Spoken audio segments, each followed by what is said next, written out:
What began in 2014 as a simple story of a man avenging his puppy has evolved into a quintessential action odyssey, blending slick style, prestige stunt work, and fascinating world building. For 4 movies, Keanu has kicked ass all over the world, but no matter the exotic locations the Baba Yaga travels to, all we've wanted since 2014 is to learn more about this hotel.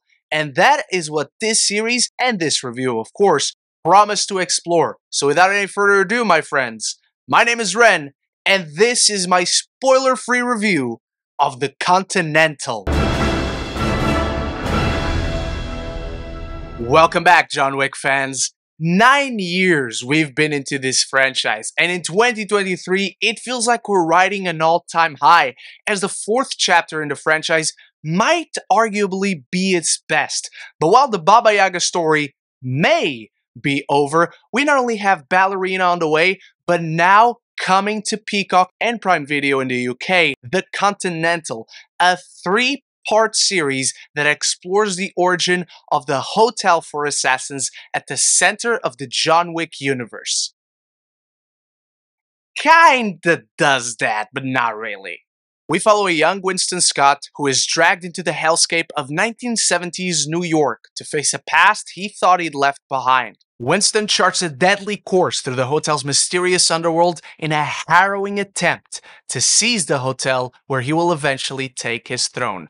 The John Wick franchise is my favorite action franchise of all time. More than Mission Impossible, more than Ip Man, more than James Bond, Jason Bourne, anything. I love this world, I love these characters, and I have been begging for a Continental movie or maybe even anthology show since the original John Wick. So when this show was announced, and it was going to be a 3-part series with 90-minute episodes plus with young Winston, one of the best characters in this entire franchise, as the central character, I couldn't be more excited. It's an opportunity ripe with potential to expand even more so on this location that is the centerpiece of how this universe works and the mythology behind it. And setting the story in the 70s not only gives this show a distinct flavor to itself, but also unshackles the writers from being too tied down by John Wick and the events in those stories, where it's just separated enough 50 years in the past where you don't need to be worried about checkpoints and tying everything down. And for better or worse, whether you're familiar with the John Wick franchise or not, this show is clearly inspired by it. From the costume design to the production in general, the action set pieces, where there's at least one big one per episode, are extremely violent. They're extremely fun. They're very well shot with lots of gorgeous wides, continuous takes, and just incredible stunt work on display from everybody. They were not lazy and set the show during slow season at the Continental. This is a populated, assassin-filled hotel, and when bounties come in, they all want to claim it, which only reflects the wild, unpredictable, gang-ruled streets of New York City. And it's a great contrast between the two, and seeing how the world evolved from the 70s into what we know today within the world of John Wick. And action as well as violence are signatures of this franchise, so the first spin-off cannot cheapen out on that, and I'm glad to report they don't. They are extremely creative with the violence. There are spectacular set pieces with gorgeous camera work. The stunt work is phenomenal, where you feel every hit, you feel every shot, you wince, you look away sometimes, and it's even funny sometimes. There's a great character in here played by Ray McKinnon, who's a sniper. He is so good. One of my favorite characters in this show, if not my favorite. So well-defined, so charming, so funny, just because he's not aware of social norm, because he's so imbued in this world of assassins. And you also got, of course, young Winston, played by Colin Woodall, who really brings that swagger, that suaveness that Winston Scott is known for, the role defined by Ian McShane. And this dude really feels like a young, more naive, not as wise, not as world-weary, and really not as heartfelt as the Winston we know. Mel Gibson as the villain, however, he really wants to try to be Al Pacino in here, it seems. It's very weird. When you watch Mel Gibson's performance, it feels as if he's inspired by Al Pacino in Dog Day Afternoon, a character that was suffering from severe mental health issues and PTSD. This is a show set in the 70s with a lot of references to Vietnam, where characters are coming into this world, are set during this time, and they are traumatized by it, either directly or indirectly, but there's nothing about Mel Gibson's character Cormac that really defines that. So it feels like the show plants these seeds of commentary, but doesn't really explore anything. And speaking of exploring, you're probably wondering why one of my many praises for the show isn't the world building. Well, that's because this show, there's no world building. The Continental is my biggest disappointment of 2023 movies or TV. You would think in a show titled after the hotel, it would feel more like a character than it does in any of the John Wick movies. Well, you spent most of the show, episodes 1 and 2, out of the hotel, and then the latter half of the finale entirely in it. The Continental, which the show is titled after, has never felt more like just a building than in this show. In the movies, the Continental is a living, breathing organism with a palpable heart of its own, even when it's not on screen. Everything the characters do, every decision made is made revolving around what is possible because of the Continental, because of the secret crime underworld of assassins. In this show, it's a thing in New York City, surrounded by other buildings that are also just things in New York City. It's just better protected. It has secret rooms, but that doesn't make it the Continental. Just because they rip off of a set piece in John Wick 3, it's not gonna save from all the rest of the issues this show has. And it has a lot of heartbreaking issues. I was so disappointed to see that no world building is done in this series. It feels more preoccupied with building the world of 70s New York than it is to expand the world of John Wick. The mission in this entire show, and this is the premise, so it's not a spoiler, is to find the coin press, or the coins that the assassins use. So you got all these assassins, and they got all these unique, distinct looks. You got literal samurai, literal ninjas in this hotel. You got two creepy twins, where one of them has a Lord Farquaad hairstyle, and it's just too funny. Like, I would laugh in that guy's face if he came to kill me, so at least I would die happy. And so you got all these distinct looks, but at the same time feels more grounded because they ground it so much to the point where it feels like a generic, grungy New York 70s set show.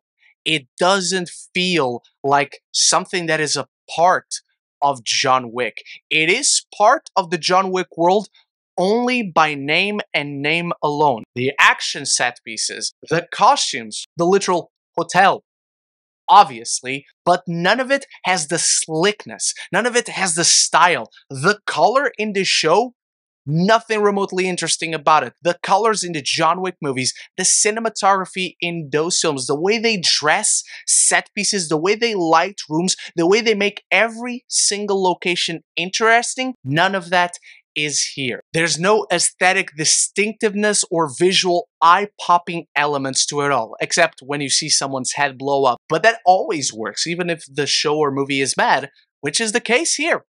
And diving more into the characters, this series should have been about Winston and Sharon's relationship. How did they become best friends, so devoted to each other, so loyal? What throughout their history has happened that brought them to the places where they are in John Wick's 1 through 4?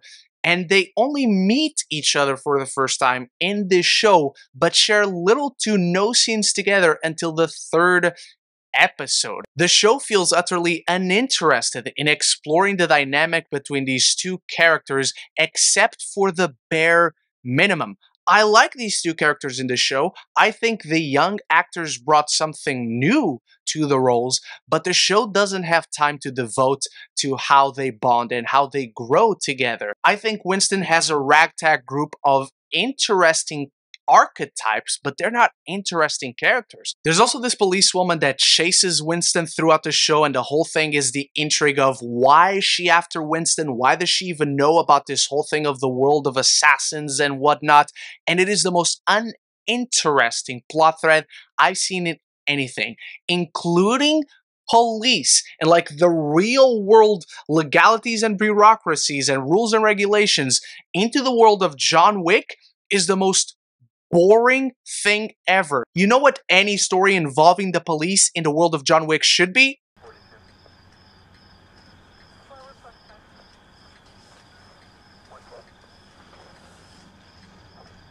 You, working again? No, just sorting some stuff out. Oh, well. I'll leave you be then. Good night, John. Good night, Jimmy. That's it. Do not bring them into this heightened world of assassination that have their own currency, that have their specific hotels to stay in, where they cannot murder each other or anyone else. It only bogs down the mythology. Like I said before, mythology that is not at all explored, so it feels like the show is entirely distracted with something else that really destroys the integrity of what made it all so fascinating. And in many ways, the way it's portrayed in the show, it feels as if this world isn't fully built yet, which could be interesting if the narrative was to start creating this infrastructure with the hotel, with the homeless people, with the currency, and with the assassins. And if Winston was the one that had these ideas and began to maneuver everything around to become the quote-unquote king of hell per se, but the show does nothing with it. Winston's entire motivation in this show is to save his brother from Cormac. He doesn't even think about the hotel until he has to strategize about how to get inside to kill Cormac.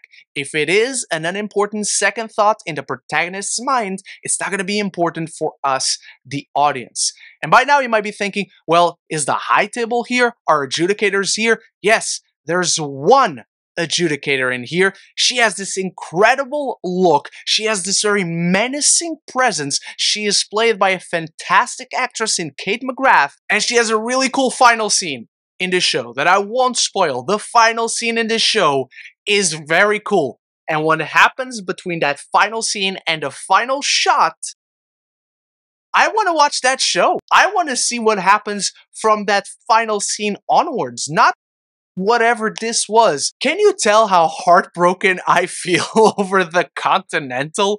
This is one of my favorite franchises. I needed this show to be great, to be more interesting, to expand on the pillars it's building itself up on. And it just doesn't. It feels like a generic 70s New York show that could be about anyone, that could be about anything. Too much police involvement, not enough development or characterizations for the characters, and everything that is unique and fresh and fascinating about the John Wick universe feels like it's second fiddle to the more generic, more common ideas that really are not memorable whatsoever. The Continental is a watchable enough show that only becomes worse by its association.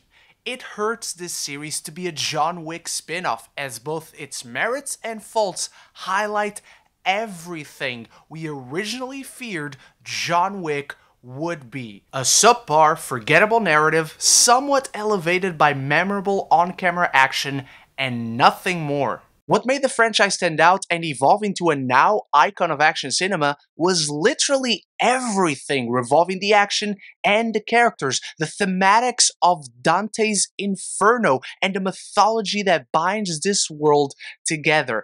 A crucial element this series sorely lacks. The Continental has compelling themes and interesting ideas. They assembled an excellent cast, and they keep up with the prestige level of action filmmaking that the films deliver. But everything else are not strong enough pillars to keep this hotel working. So, as I dive into my final thoughts on the Continental, it's time for you to start the conversation in the comments below. And if you want to check out more of my reviews for the John Wick universe, I reviewed 3 of the movies right here. I haven't reviewed the first one yet. Or if you just want to talk more movies and TV, this is the place to be. Consider clicking that subscribe button, and you won't miss any future conversations on your favorite movies and TV. The Continental fails to expand the world of John Wick. The slick style and unique aesthetic traded for a more generic, grungy crime caper with underdeveloped characters, robbing this world of its singularity over enriching it. It's tonally confusing, narratively busy, and totally underwhelming. I'm giving the Continental a C. Thank you so much for watching. Remember to start the conversation with your thoughts on the Continental in the comments below. I so hope you enjoyed it more than I did. And big shout out to my channel members for always supporting the channel. I'll be back very soon with more festival movies, more series reviews. And so until the next one, love each other and love the movies.